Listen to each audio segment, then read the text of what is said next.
宋科总理您好，非常高兴您接受高端访谈的专访。这一次呢，您来华出席世界经济论坛第16届新领军者年会，也就是夏季达沃斯论坛。您觉得有哪些亮点？您更关注哪些议题？ Permettez-moi d'abord de vous remercier et de remercier les organisateurs de ce forum qui m'ont invité. Évidemment, nous avons profité de cette visite, de ce forum pour le transformer également en une visite d'État et d'amitié, ce qui nous a permis de ratisser assez large. Spécifiquement au forum, c'est un forum très ouvert avec des thématiques qui sont adaptées à la situation actuelle que vit le monde, mais qui coïncide également pour nous, particulièrement avec l'élaboration de notre vision 2050. 我也看了您在夏季达沃斯论坛中的发言哈，您也提到了塞内加尔2050愿景，包括现在在经济转型过程中的一些机遇与挑战。其实这不仅是塞内加尔所面临的问题，它也折射出了世界的关切。所以您认为，在当前这样一种世界经济面临不确定的形势之下，各国应该如何携手合作来应对这样的挑战？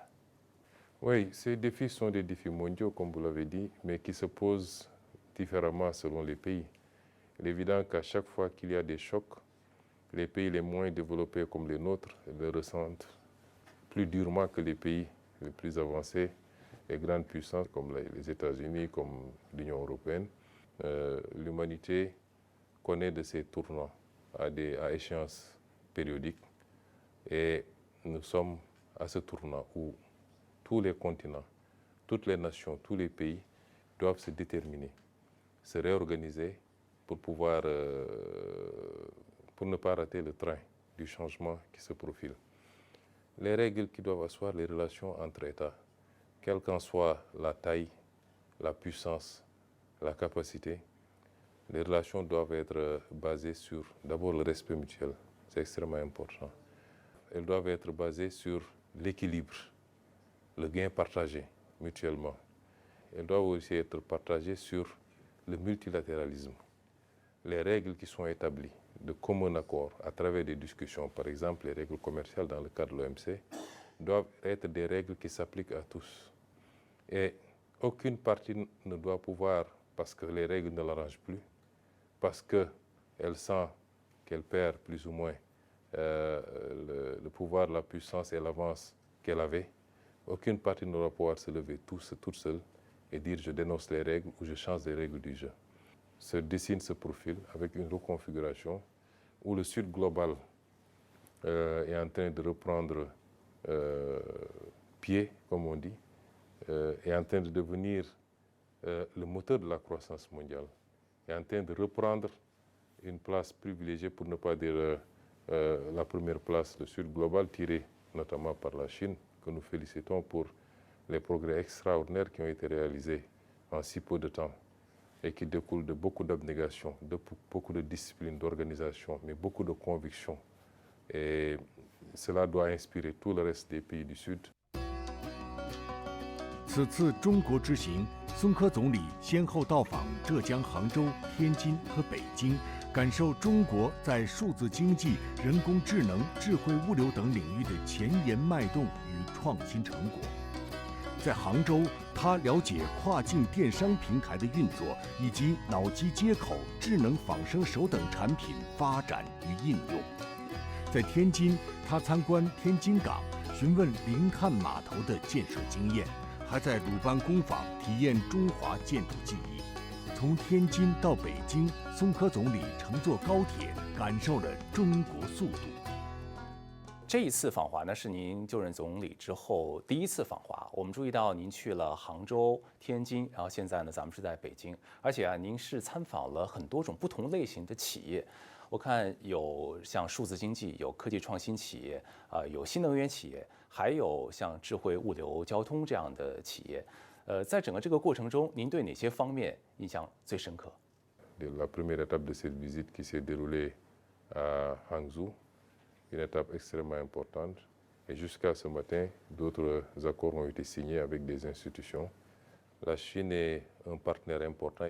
Les investisseurs chinois sont très dynamiques, très entreprenants. Nous en recevons tout le temps et ils sont intéressés par tous les secteurs de l'économie, viennent avec des intentions nobles, avec des modes de financement innovants. Toutes les offres ont été recensées et c'est très positif pour nous. Nous avons noué également ce partenariat avec la commune de Tanjing et incessamment également à ce niveau-là, les autorités du port de Tanjing, qui est le port le plus modernisé aujourd'hui. Nous sommes en train d'édifier 3 ports, un grand port qui existait déjà, le port de Dakar, mais 2 autres ports qui sont en cours de construction et un projet d'un 3e port au sud. Et nous avons, avec les autorités locales également là-bas, eu des discussions très intéressantes. Cela nous a inspiré d'ailleurs une idée. Nous voulons dans le partenariat avec la Chine, c'est-à-dire un hub en Afrique de l'Ouest, un hub en Afrique tout court. 我们一直在关注您在中国的行程，而且我发现您在参访一些企业的时候，真的是兴致盎然。这是在杭州啊，一家高科技企业，这是仿生手啊，在写塞内加尔国家的名字。啊，您在这儿，他们应该是把这个写好的中国书法送给了您。啊，仿生手还在弹钢琴。我看您在视频中还跟仿生手握了握手，和仿生手握手的感觉怎么样？ Oui, c'est extraordinaire dans l'entreprise et qui aujourd'hui, d'après les explications qui nous ont été données, a réussi à ce niveau d'innovation qui est unique dans le monde. Et c'est la 2e fois après la 5G où la Chine a pu damer le pion à tout le monde. Récemment, il y a eu le phénomène DeepSeek qui a émerveillé tout le monde. C'était extraordinaire d'avoir eu le privilège de visiter ça, de le vivre et de voir que ce qui se dit sur l'intelligence artificielle. Et bravo à la Chine, bravo aux inventeurs chinois, au monde scientifique de la Chine. Je suis quelqu'un qui croit fondamentalement à l'Afrique et je suis sûr que l'Afrique peut faire des progrès importants dans ce sens. Indépendamment de la faiblesse des moyens, nous avons de jeunes talents très prometteurs qui parviennent à suivre, à faire des choses dans l'intelligence artificielle. Et nous voulons que la collaboration entre la Chine et l'Afrique soit orientée vers cela également. Nous réitérons nos félicitations à la Chine pour ce qu'elle est en train de faire et qui rend fier tout le Sud global. Aujourd'hui, nous sommes en train de démontrer qu'il n'y a pas de peuple condamné au retard. Il faut juste croire en soi, comme ça a été le cas pour la Chine. Mais je pense que dans les années à venir, ça va se mettre en place pour que l'Afrique aussi puisse répondre à côté de la Chine à l'appel du monde. 这一次您从天津到北京呢，也是乘坐中国的高铁啊，半个小时路程，其中最高时速会达到350公里每小时。经历过这样的一种体验之后，我想知道您会用什么样的关键词来形容中国的发展？您对于中国式现代化有什么样的理解？ Le niveau est assez impressionnant. Je ne pense pas pour seulement nous qui sommes issus de pays peut-être moins développés, mais même pour ceux qui avaient pris de l'avance sur tout le monde, ce qui est en train d'être fait en Chine aujourd'hui et sur tous les plans. En fait, le transport, l'intelligence artificielle, le numérique, les télécommunications, tout ce qui se fait aujourd'hui en Chine émerveille le monde entier.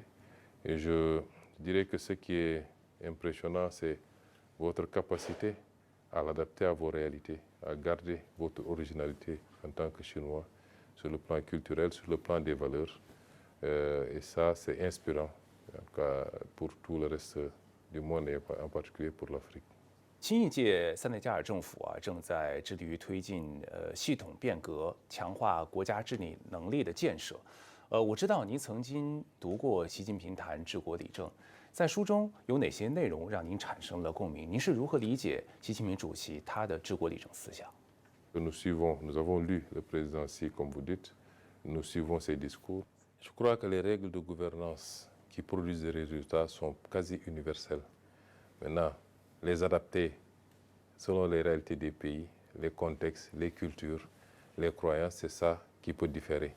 Mais les règles dans la rigueur de la gouvernance, la bonne gouvernance, la transparence, le respect du bien public, la rigueur des élites, mais ensuite du peuple, ces règles-là sont universelles et tous les peuples qui les ont appliquées ont obtenu des résultats. Et je pense que le président Xi Jinping l'a compris. Ceux qui ont été présidents de la Chine avant lui également. Mais je pense qu'il l'a élevé à un certain niveau et les résultats sont immédiats. Le rythme de modernisation de la Chine sur les 10-15 dernières années est impressionnant. Et je pense que c'est tout son mérite et toute l'équipe qui travaille avec lui. Et c'est des sources d'inspiration également pour nos pays. Ce que j'apprends, ce que je retiens, c'est que sans rigueur, sans discipline et sans vision, il est impossible de développer un pays, même un tout petit pays, a fortiori un continent comme la Chine. 习近平主席将与您举行会见，您有什么样的期待？ Nos attentes, c'est celles liées à une collaboration renforcée. Je crois que les relations entre la Chine et le Sénégal ont été élevées au niveau de relations stratégiques globales. C'est déjà important. Et nous souhaitons que la Chine soit ce partenariat privilégié, avec ce partenaire privilégié avec lequel nous allons développer tous les axes qui ont été inscrits dans notre programme de développement, notre projection sur 2050. Et demain, je ne manquerai pas d'aborder ces aspects avec le président Xi Jinping. Ce qui est notable avec la Chine, c'est l'esprit d'un partenariat mutuellement gagnant, dans le respect mutuel, en considérant ses partenaires, quelle que soit la taille du pays, quel que soit son niveau de développement, le considérer en alter ego, et ça c'est appréciable, c'est important pour nous. 6月27日，习近平主席与松科总理举行会见。习近平主席指出，中塞两国是发展振兴的同路人、好兄弟。中方愿同塞方加强团结合作，深入推进中塞全面战略合作伙伴关系，为两国人民带来更多福祉，为中非友好和全球南方合作注入更多动力。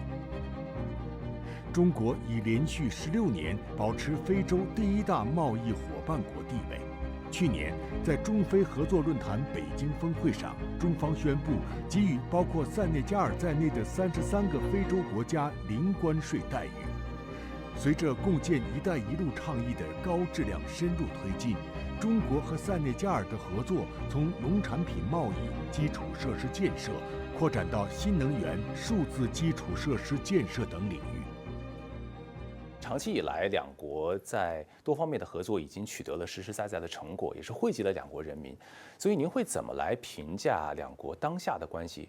Elles sont au beau fixe. C'est pas un hasard si le président Bassirou Diomaye avait réservé presque sa première visite d'État pour la Chine. Moi-même, en tant que Premier ministre, c'est ma première sortie en dehors du continent africain et je suis venu en Chine. Et nos deux visites se sont tenues à l'intervalle d'1 an. Ça, c'est suffisant pour que vous compreniez l'importance que nous donnons à cette relation. Et du côté de la partie chinoise, on nous manifeste la même importance donnée, accordée à cette relation. Et c'est vous dire donc que ces relations qui sont au beau fixe, qui sont structurées autour de principes et de valeurs. Et c'est ça qui est important dans cette relation-là. Sur le plan international, souvent on partage exactement les mêmes positions sur toutes les questions internationales et lors des délibérations au niveau des instances internationales. Et ça, c'est important pour montrer le degré de solidarité, de cohésion et de convergence entre la Chine et le Sénégal, entre la Chine et l'Afrique. Et nous allons tous continuer à travailler à renforcer cette relation. 去年9月，法伊总统来华参加中非合作论坛北京峰会，并进行国事访问。法伊总统在峰会开幕式的致辞上，他是这么说的：“他说，中非合作论坛建立在对话、相互尊重和共建基础上，树立了构建卓有成效的伙伴关系典范。”但是我们看到西方的有些声音认为，中国与非洲合作是新殖民主义，也是给非洲设下了债务陷阱。您是如何看待中国与非洲之间的合作？ Vous savez, l'Afrique peut au moins affirmer une chose de manière claire. L'Afrique n'a pas de passif avec la Chine. La Chine ne nous a jamais colonisés. La Chine n'a jamais mené une guerre contre l'Afrique.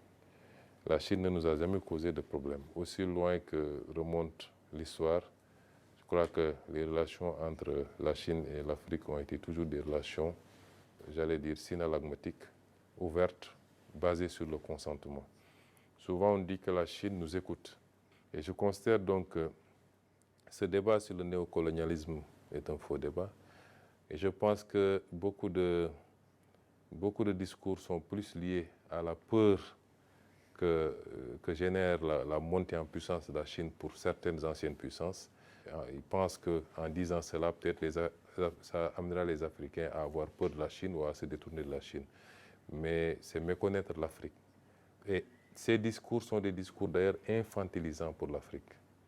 Vous voyez, quand un leader africain parle de souveraineté, prend sa responsabilité, vous entendez dans certains médias occidentaux les gens dire que c'est sous influence de la Russie ou de la Chine.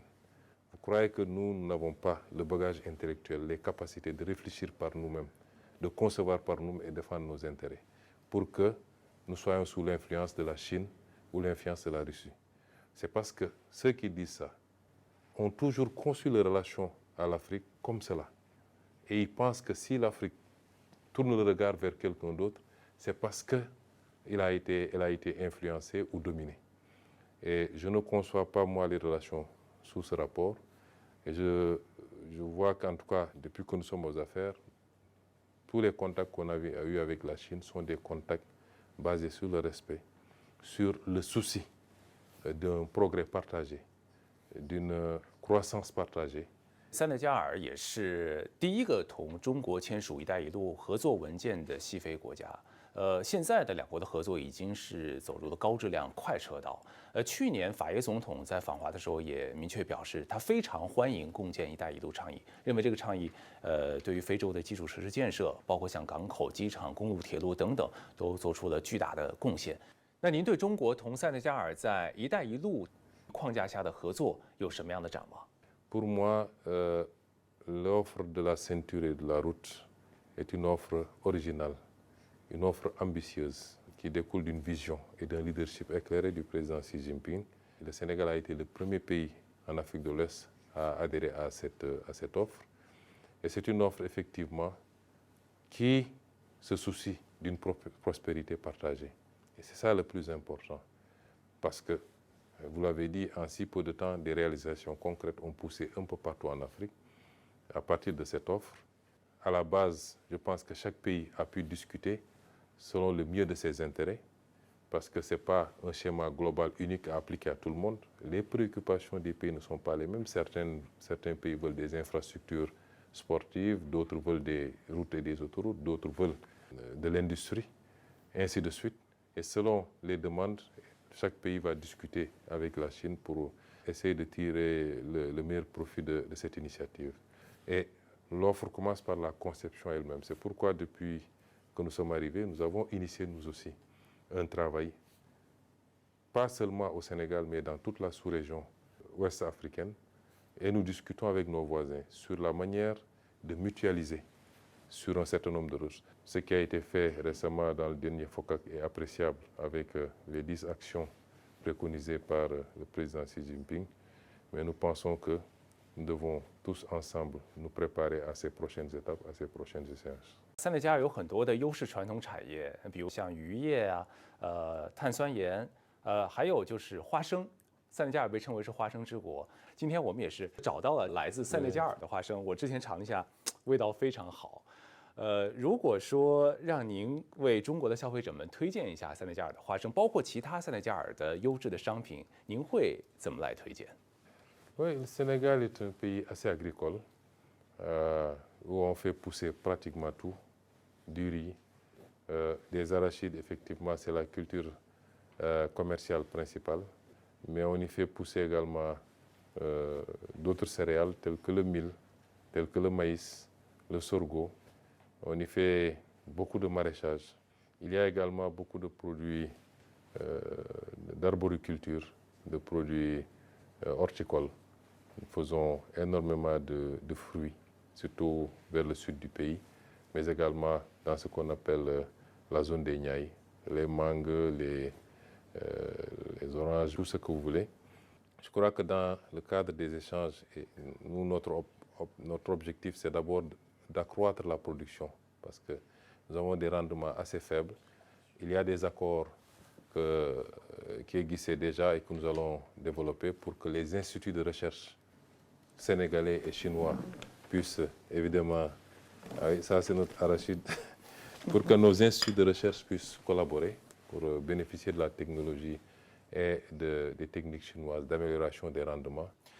三德加尔也一直在探索独立自主的发展道路。您是否也认为找到一条适合本国国情的、适合自身特点的发展道路，对于三德加尔来说非常的重要？您觉得非洲应该如何把前途和命运掌握在自己的手里？